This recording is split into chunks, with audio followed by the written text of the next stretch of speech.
Саляму алейкум ва рахматуллахі ва баракатуху. Мир вам та милість Аллаха та його благословення. Дякуємо президенту Республіки Індонезія пану Джоко Відодо за підтримку нашої країни та візит до Києва в цей важкий час для України.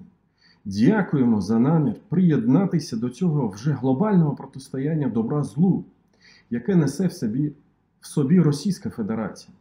Боротися зі злом та несправедливістю – один з основоположних принципів ісламу, який історично є однією з традиційних релігій для України. Релігію корінного народу України – кримських татар.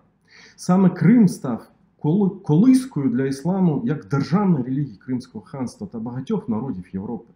Саме з окупації Криму почалась ця війна Росії проти України в 2014 році. І зараз вона продовжується повномасштабним вторгненням та протистоянням на всій материковій частині України.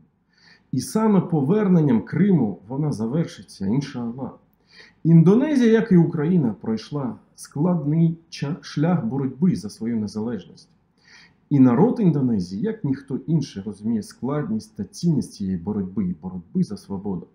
Ми сподіваємось на плідну співпрацю з мусульманським братським народом Індонезії у відбудові та відродженні ісламської культурної спадщини України після закінчення цієї дикої війни, як в Криму, так і в багатьох інших місцях України. В Одесі, Дніпрі, Миколаєві та інших містах, де історично існували мечеті, де є мусульманські громади. Віримо в нашу перемогу. Теріма касі, баняк, атас, дукуняння.